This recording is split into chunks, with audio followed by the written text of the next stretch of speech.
नेहा, मनीषा,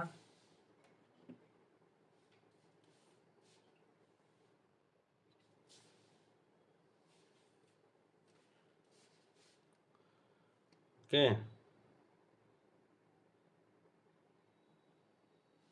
भाग्यश्री, सुजाता, रोहन, श्याम।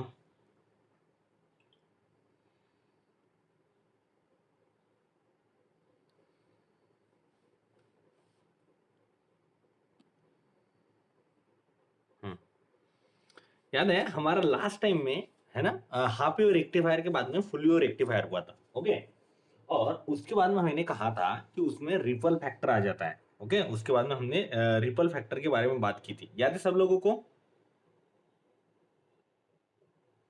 तो आज हम देखेंगे कि रिपल फैक्टर जो है इसे निकालते कैसे हैं। Okay, clear?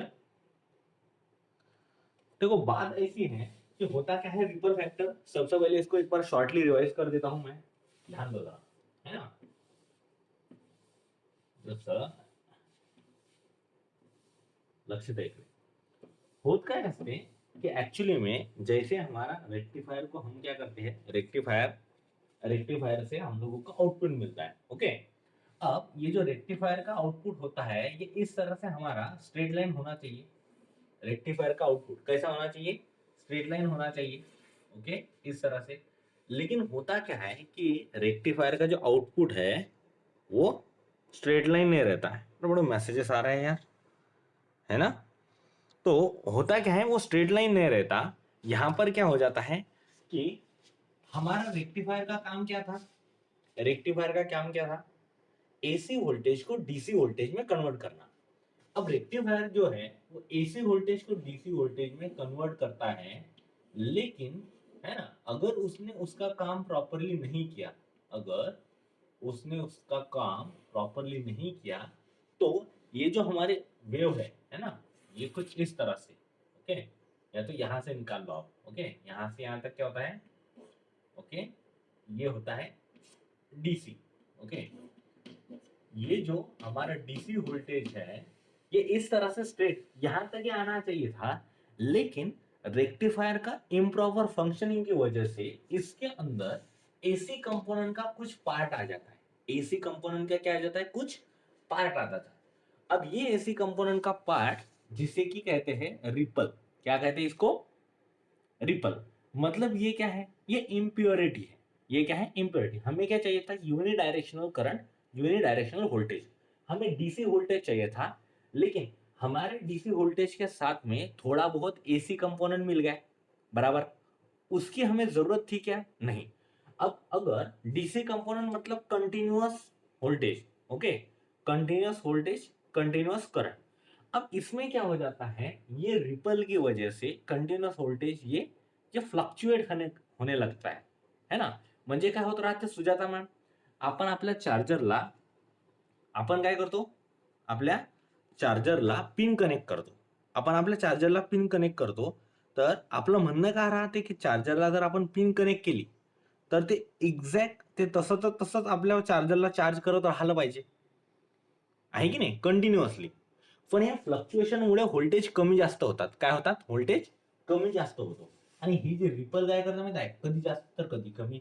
याच्यामुळे ही जी व्ही रिपल तयार होते, ओके, हे हे जी रिपल तयार होते ही, ते बऱ्याच वेळेस तुम्ही असं पाहिलं असेल की ते चार्जर कनेक्ट होते, डिस्कनेक्ट होते, कनेक्ट होते, डिस्कनेक्ट होते आणि आवाज येत राहते। हे होते का असं? एकतर मोबाईल बिघडल्यामुळे असं होते किंवा चार्जर बिघडल्यामुळे असं होते। कधी पाहिलेलं आहे कोणी असं? कोणासोबत झालेलं आहे? सौद हुआ है किसके साथ में? ये सुजाता, श्याम, रोहन, नेहा, भाग्यश्री। ओके, हुआ है क्या? चलो बहुत अच्छी बात है, मतलब तुम लोग इसे एक्सपीरियंस कर चुके हैं, है ना। तो क्या हम बोलेंगे कि इस वजह से आ जाता है रिपल फैक्टर। जो कि रिपल फैक्टर बोलो अभी अच्छा है कि बुरा है? ये जो तुम्हारे साथ में हुआ ये अच्छा था कि बुरा था? आपका एक्सपीरियंस कैसा था?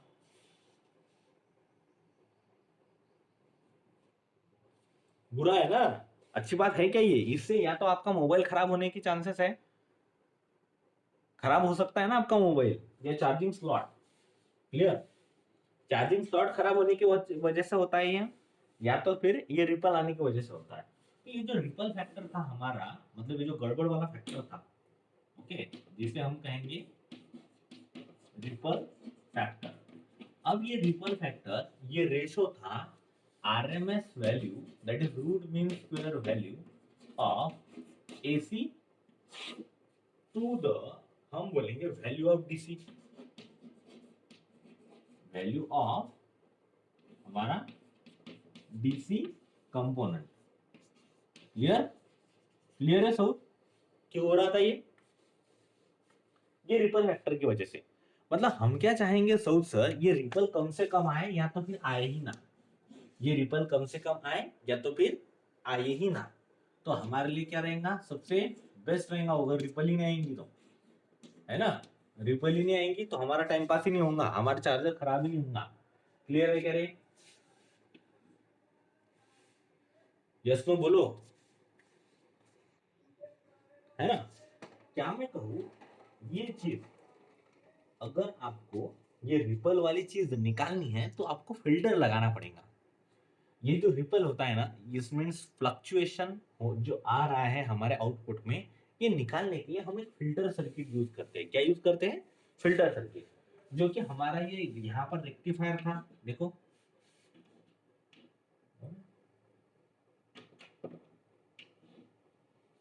ये रहा।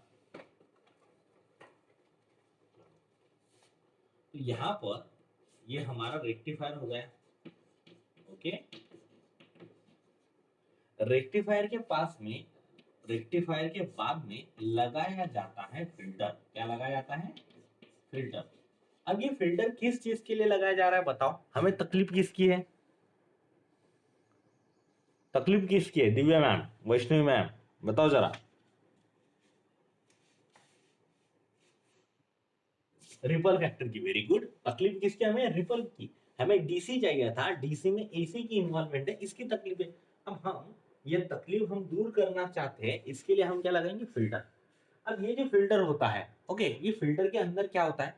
ये फिल्टर के अंदर होता है कैपेसिटर सर्किट। अब ध्यान दो जरा, ये फिल्टर को, ये फिल्टर के अंदर, ये डब्बे के अंदर क्या है, ये डब्बे के अंदर क्या जादू है हम देखेंगे अभी। ध्यान दो जरा।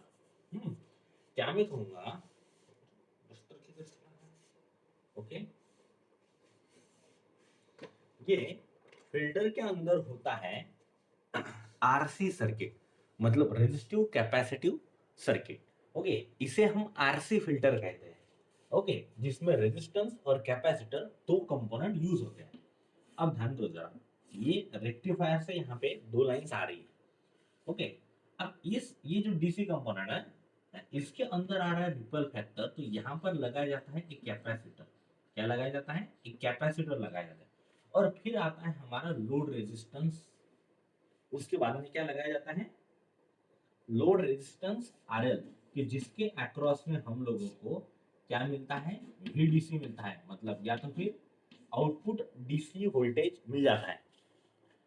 देखो, हमने सबसे पहले रेक्टिफायर यूज किया था। रेक्टिफायर का काम क्या था? जो हमारे घर पे एसी सप्लाई आ रहा है, सबसे पहले क्या हुआ था, हमारे घर पे एसी सप्लाई आता था 230 वोल्ट का। हमारे चार्जर को क्या चाहिए? हमारे चार्जर के ऊपर वोल्टेज रेटिंग लिखी होंगी, यहाँ पे देखो आप, क्या है? 5 वोल्ट, ओके। सो ध्यान दो, हमारे चार्जर को क्या चाहिए? 5 वोल्ट। हमारे घर पे कितना सप्लाई आ रहा है? एमएसबी कितना भेज रही है? 220 वोल्ट। Very good. हमारे घर के सप्लाई 220 वोल्ट को 5 वोल्ट में कन्वर्ट करने की एक डिवाइस लगेगा, जिसको हम बोलते थे ट्रांसफार्मर। याद है? सबसे पहले यूज होता था ट्रांसफार्मर। सो ट्रांसफार्मर क्या करता है? Transformer is a device which converts higher voltage into the lower voltage और lower voltage to higher voltage without changing its frequency.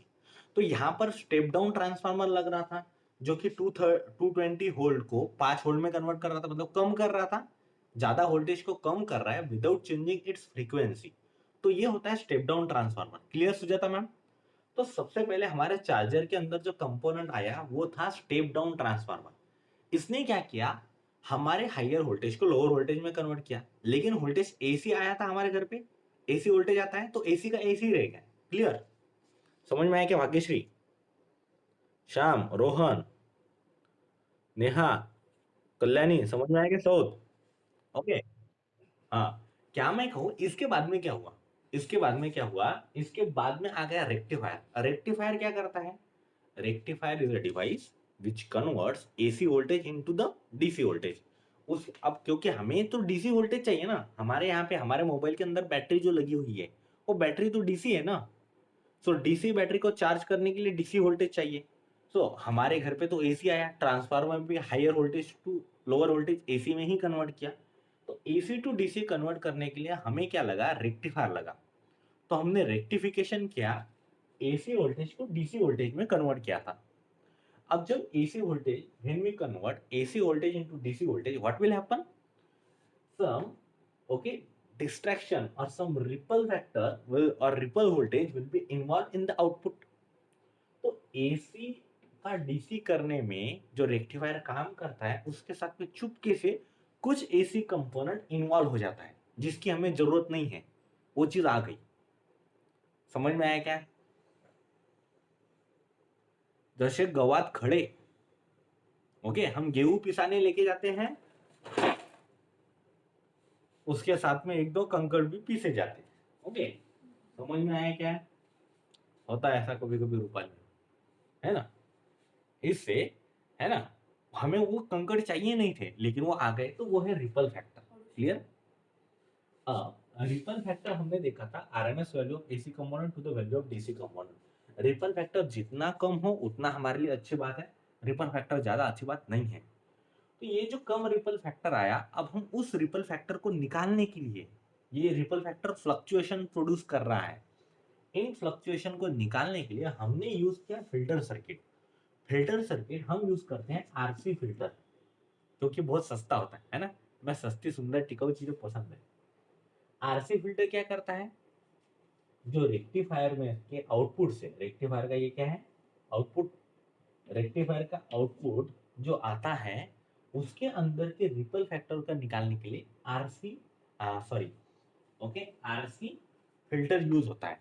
अब ये फिल्टर क्या करेगा, ध्यान दो सर, ये फिल्टर में इसके आउटपुट के अंदर एसी कंपोनेंट है, एज वी ऑन होता है, capacitor blocks DC, capacitor blocks DC. Capacitor क्या करता है, डीसी को ब्लॉक करता है और एसी को आने देता है। Is that clear? समझ में आया सब लोगों को? अब यहाँ पे ये कैपेसिटर की वजह से क्या होगा कि जो डीसी कंपोनेंट है या डीसी का वोल्टेज की वजह से डीसी करंट फ्लो हो रहा है, वो कैपेसिटर के अंदर घुस पाएगा क्या? बताओ मुझे, यस नो बोलो, अरे बोलते जाओ, बोलत चला रे वाह, घुस पाएगा क्या? कैपेसिटर सिर्फ एसी को आने देता है या अल्टरनेटिंग को आने देता है, तो डीसी कंपोनेंट क्या इसके अंदर आ पाएगा? बताओ जरा, नहीं आ पाएगा। समझ में आया? तो क्या मैं कहूँ, ये जो यूनि डायरेक्शन, जो हमने, ये दिख रहा है कि नीचे का, जो हमारा ए बी सी इस तरह से रेक्टिफायर का आउटपुट था, याद है सब लोगों को? है क्या? नहीं तो पुराने रिकॉर्डिंग देखो, मैं डाल दूंगा फिर से एक बार, है ना। जिन लोगों ने पुरानी रिकॉर्डिंग नहीं देखी होंगी उनको डाल दूंगा, ध्यान दो। तो क्या मैं कहूँ, ये इस तरह से जो हमारा सप्लाई जा रहा है, मतलब पहले ऊपर फिर नीचे, फिर ऊपर फिर नीचे, A B C D E F G H.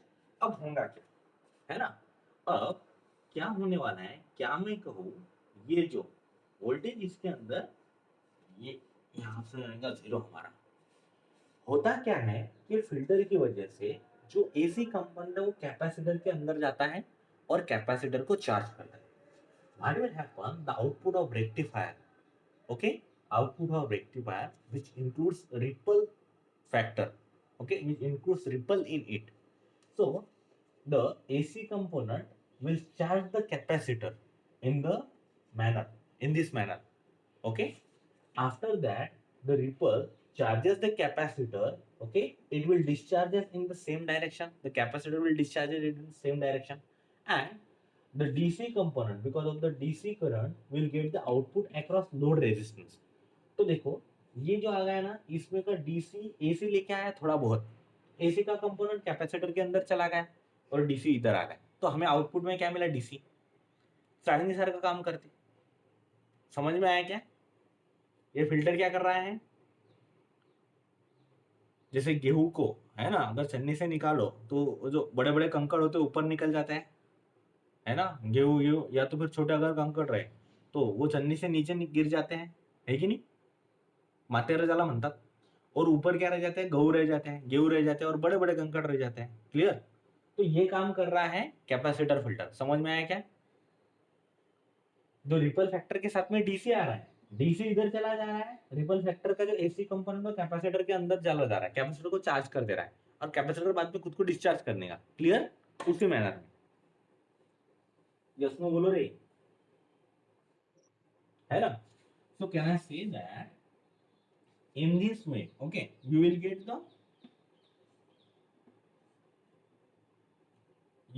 the output। क्या मैं कहूँ, इस तरह से आप लोगों को आउटपुट मिलता रहेगा ऊपर के ऊपर। समझ में आया है कि नहीं? और ये जो फैक्टर है जो कि नीचे जा रहा था वो क्या हो जाएगा, रेक्टिफायर हो जाएगा। ओके, क्या हम बोलेंगे, ये डिस्चार्ज हो जाएगा। क्लियर? अरे यस नो बोलो। ये थोड़ा टिपिकल वन है, मैं समझ सकता हूँ। ओके, तो इस कैपेसिटर फिल्टर को, आरसी फिल्टर को पढ़ो एक बार, लिख लो, नोट कर लो इसको।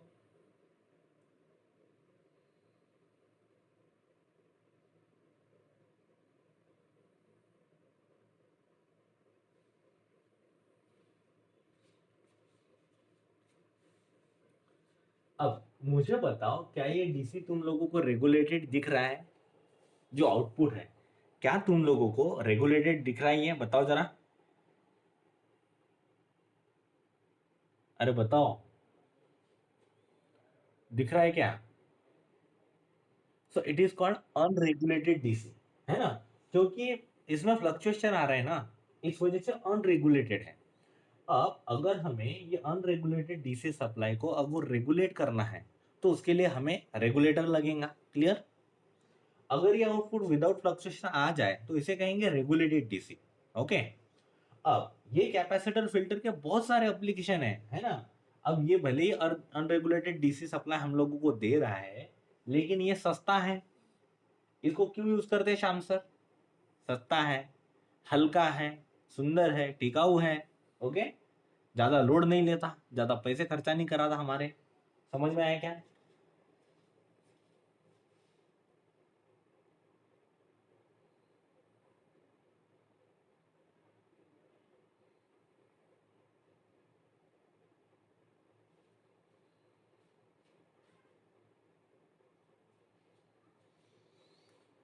सस्ता है, हल्का है, सुंदर है, टिकाऊ है।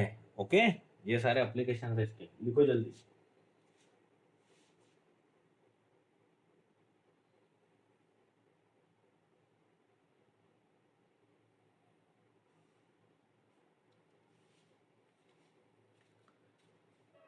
If the output of power supply is steady, or we can say that constant, after connecting the load across it, okay, so the stable or the regulated supply, okay, or the stable supply or steady supply is called regulated supply, और हम उसको regulated DC बोल सकते हैं।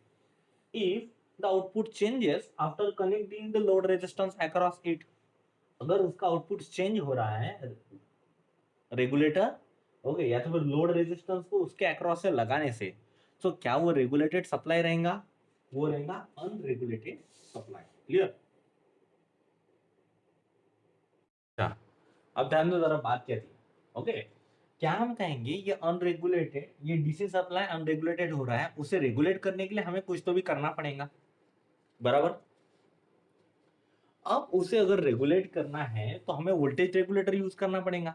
देखो, बहुत लोगों के घर पे, टीवी पे, फ्रिज पे वोल्टेज रेगुलेटर लगा होता है ना। जो नए आ रहे हैं ना अप्लायंसेस, उसके ऊपर नहीं रहता, वो उसमें इनबिल्ट रहता है। लेकिन आपने देखा होगा, Neha ma'am, Saud sir, Bhagyashree ma'am, Shyam sir, Rohan sir, okay, बहुत लोग अपने घर पे वोल्टेज रेगुलेटर लेके आते हैं, एक अलग से डब्बा। किसी ने देखा है क्या? बताओ। अच्छा ठीक है, नहीं देखा होगा आपने, तो मैं बताता हूँ आपको। वोल्टेज रेगुलेटर, बहुत बार क्या होता था कि वोल्टेज फ्लक्चुएशन बीच में बहुत ज्यादा होने लगे थे, है ना। जैसे हमारे घर पे वोल्टेज फ्लक्चुएशन बहुत ज्यादा होने लगे थे, इस वजह से बहुत लोगों की टीवी खराब हो जाती थी, पिक्चर ट्यूब उड़ जाती थी, फ्रिज खराब हो जाता था। ये आपने सुना होगा ना, कि किसी की टीवी की पिक्चर ट्यूब उड़ गई, टीवी खराब हो गई। अपने आसपास ये बातें तो सुनी होंगी नेहा, सुजाता, है ना। आपने सुना है क्या कभी श्याम रोहन साउथ कि किसी की टीवी खराब हो गई वोल्टेज फ्लक्चुएशन की वजह से, है ना। लाइट का बार बार आना जाना, या अचानक से अपना फैन जो स्पीड से चल रहा है, अचानक से वोल्टेज डिम होने की वजह से फैन स्लो हो जाता है। ये आपने ऑब्जर्व किया है कभी? जनरली समर में बहुत ज्यादा होता है। अचानक से फैन चलता रहता है उसकी स्पीड से, लेकिन अचानक से वो अपने आप ही स्लो हो जाएगा। ओके, टाइम पास करने लगेगा फैन। ओके, अब ध्यान दो जरा, इन चीजों के लिए वोल्टेज रेगुलर यूज होता था। ओके, वोल्टेज रेगुलेटर में क्या यूज होता है, स्पेशल पर्पस डायोड यूज होता है। स्पेशल पर्पस डायोड क्या है, तो एक जेनर डायोड, जेनर नाम का डायोड होता है। अब जेनर डायोड क्या है, तो उसके बारे में थोड़ी बहुत बातें जानेंगे। क्या मैं कहूँ कि जेनर डायोड हमारे एक सिंपल डायोड की तरह ही होता है। हमारा सिंपल डायोड कैसा है, हमारा सिंपल डायोड को हम इस तरह से इग्नोर करते थे। ओके, ये था उसका एनोड, ये था उसका कैथोड। ओके, सिंपल डायोड कैसे बनता है, दो सेमीकंडक्टर, एक पी टाइप सेमीकंडक्टर, ये वाली पॉजिटिव साइड रहती थी, ये वाली नेगेटिव साइड रहती थी, है ना। पी टाइप सेमीकंडक्टर को अगर हमने एन टाइप सेमीकंडक्टर से ज्वाइन कर दिया, पी टाइप सेमीकंडक्टर बोले तो इसके अंदर मेजॉरिटी चार्ज कैरियर्स रहेंगे होल, और एन टाइप सेमीकंडक्टर बोले तो यहाँ पे रहेंगे majority charge carrier electrons. Okay, यहाँ पे रहेंगे होल्स, यहाँ पे रहेंगे इलेक्ट्रॉन्स। ओके, अब होता क्या है, अब होता क्या है, अब ये कैसे होता है, तो ध्यान दो, हमने बोला था सेमीकंडक्टर डायोड कैसे बनता है, ये प्योर सेमीकंडक्टर से बनता है। ओके, ये हमने इसको पी टाइप बनाया, इसको एन टाइप बनाया। ओके, यही हमारा डायोड है। ओके, ये कैसे बनता है, ध्यान दीजिए जरा। श्याम सर, हमारा प्योर सिलिकॉन या प्योर जर्मेनियम लेते हैं। देखो, सिलिकॉन की वैलेंसी कितनी है, 4 है। सिलिकॉन के आउटर मोस्ट शेल में जगह कितनी होती है, 4। और जर्मेनियम की सिलिकॉन या जर्मेनियम, सिलिकॉन और जर्मेनियम की वैलेंसी कितनी है, 4 है। अब एक प्योर सिलिकॉन का टुकड़ा लेना है ना, ये प्योर सिलिकॉन का टुकड़ा लेना है, बराबर। अब इसके आधे पार्ट को थर्ड ग्रुप ऑफ एलिमेंट से क्या करना है, इंप्यूरिटी ऐड करनी है। थर्ड ग्रुप ऑफ एलिमेंट, जैसे इंडियम गैलियम जैसे जो इंप्यूरिटी है, उसके अंदर थर्ड ग्रुप ऑफ एलिमेंट में, जैसे पीरियोडिक टेबल में आपने देखा होगा एस पी डी एफ जैसे ब्लॉक है, बराबर, बराबर है कि नहीं। सेवंथ ग्रुप है, थर्ड ग्रुप है, फर्स्ट ग्रुप है, सेकंड ग्रुप है।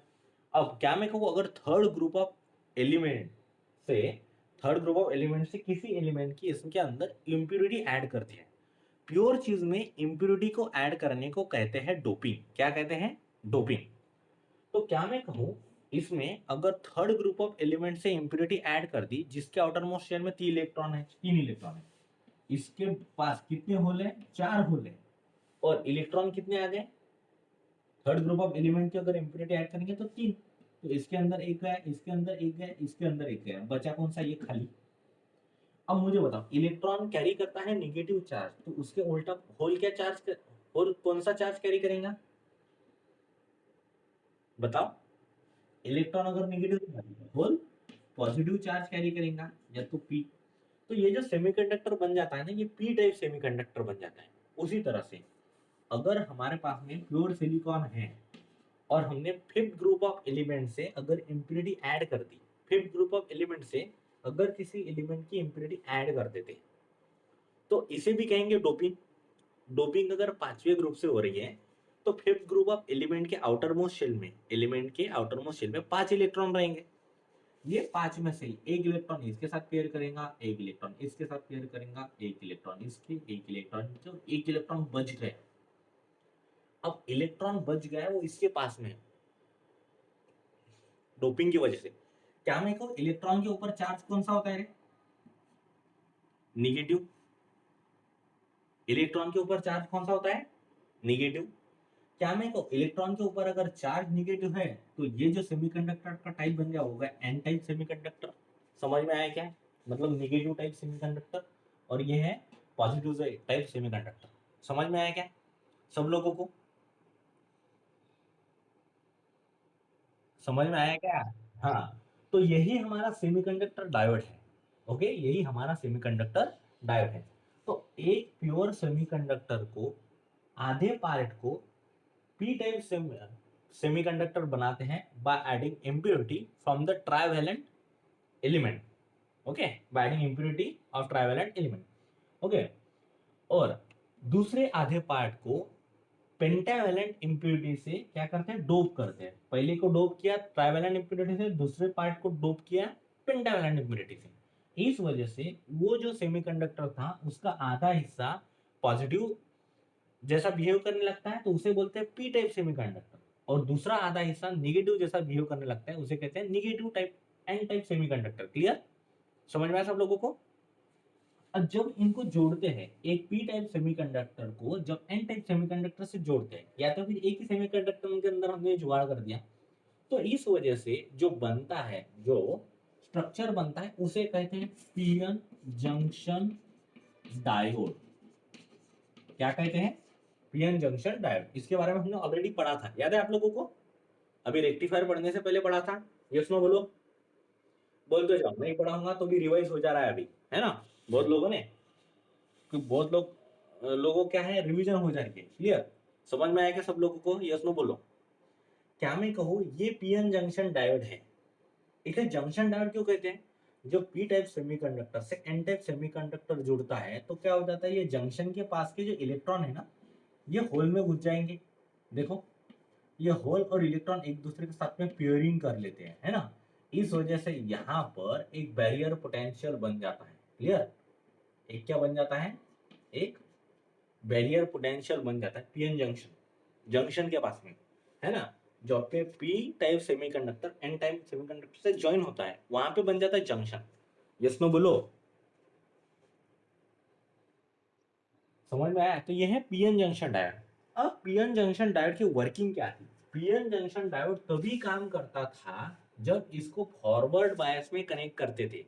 अब किसी भी डायोड को फॉरवर्ड बायस में कनेक्ट करना मतलब क्या होता है, इसका मतलब समझेंगे। ये हमारा पीएन जंक्शन डायोड है। ओके, ये हमारा पीएन जंक्शन डायोड है, जिसके पी टर्मिनल को पॉजिटिव टर्मिनल ऑफ बैटरी से कनेक्ट किया और एन टर्मिनल को निगेटिव टर्मिनल ऑफ बैटरी से कनेक्ट किया। तो ये हो गया हमारा फॉरवर्ड बायस। क्या होगा ये, बताओ सब लोग, बोलो जोर से बोलो, जय माता की। फॉरवर्ड बायस, इसे कहते हैं फॉरवर्ड बायसिंग। अगर कोई डायोड फॉरवर्ड बायस में काम करता है, फॉरवर्ड बायस में लगा हुआ है, तो वो अच्छे से काम करता है। रिवर्स बायस में काम नहीं करता। फॉरवर्ड बायस में इसके अंदर से करंट फ्लो होगा, ये एज ए शॉर्ट सर्किट जैसा बिहेव करेगा। लेकिन क्या हो, अगर किसी डायोड को बैटरी उल्टी लगा दी, मतलब उसके पॉजिटिव टर्मिनल को निगेटिव एंड ऑफ बैटरी जोड़ दिया और निगेटिव को पॉजिटिव एंड, उस समय में ये हो जाएगा रिवर्स बायस। क्या हो जाएगा? ये है फॉरवर्ड बायस, यहाँ पे ये वर्क करेगा। रिवर्स बायस में ये वर्क नहीं करेगा। याद है ट्रांसफार्मर? याद है ट्रांसफार्मर के बाद में हमने रेक्टिफायर देखा था, रेक्टिफायर में यूज हुआ था डायोड। पीएन जंक्शन डायोड को रेक्टिफायर में यूज किया था हमने।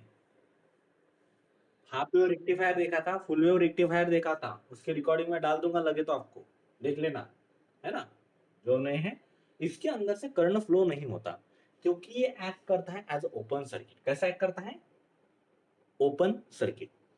अब यही पीएन जंक्शन डायोड को अगर हम बहुत ज्यादा डोप कर ले, heavily dope diode, if PN junction diode is heavily doped, so that ये जो बैरियर पोटेंशियल है ना, ये बढ़ जाएगा इसका, ये ऐसा हो जाएगा। देखो, ये बहुत ज्यादा डोपिंग हो जाएंगी, है ना? बहुत ज्यादा पी टाइप जोड़ दे यहाँ पे, और यहाँ पे बहुत ज्यादा एन टाइप जोड़ दे, तो heavily doped diode, heavily doped PN junction diode को बोलेंगे जेनर डायोड। क्या बोलेंगे? Zener diode. क्लियर? और ये होता है जेनर डायोड का सिंबल। ये होता है जेनर डायोड का सिंबल। क्लियर? अब जेनर डायोड की एक स्पेशलिटी है। क्या स्पेशलिटी है? देखो, हमारा जो ऑर्डिनरी डायोड था ये फॉरवर्ड बायस में लगने के बाद में काम करता था, जबकि रिवर्स बायस में काम करता था क्या, ये बताओ, करता था क्या? नहीं करता था। ओके, जनरल डायोड हमारा सादा डायोड, पीएन जंक्शन डायोड।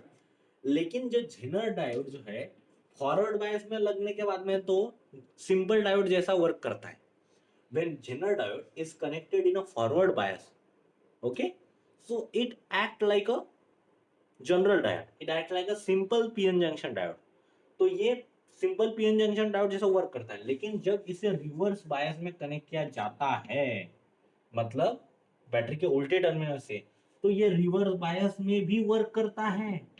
ये रिवर्स बायस में भी वर्क करता है।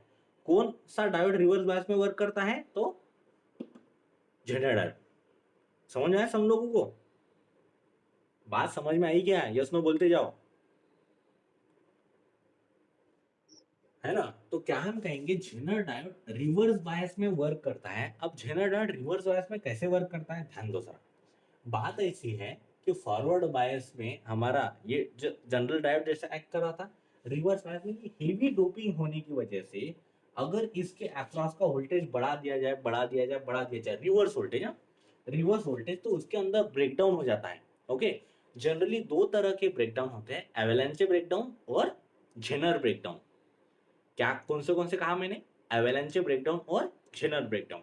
जेनर ब्रेकडाउन किस वजह से होता है, ध्यान दो, इसके अंदर बहुत सारे इलेक्ट्रॉन्स है इसके आसपास में, ये कोवेलेंट बॉन्ड से डायोड बना हुआ है, डायोड जुड़ा हुआ है और ये वर्क कर रहा है, एक्ट कर रहा है।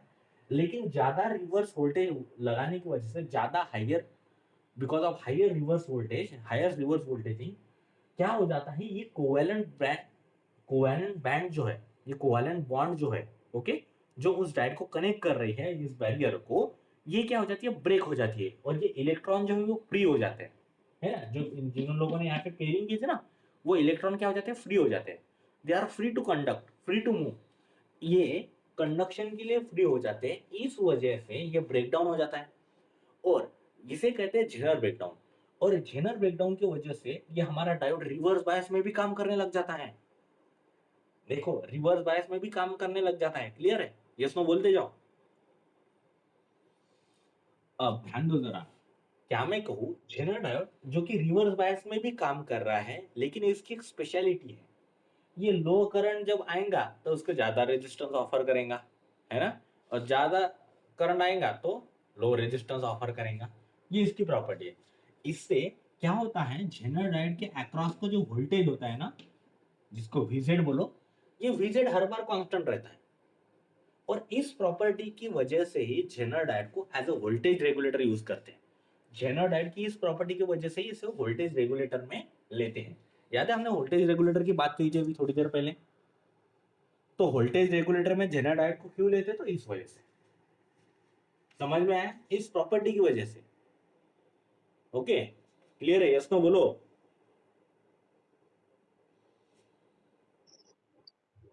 मैं समझाता हूं तुम लोगों को ऐसा क्यों होता है।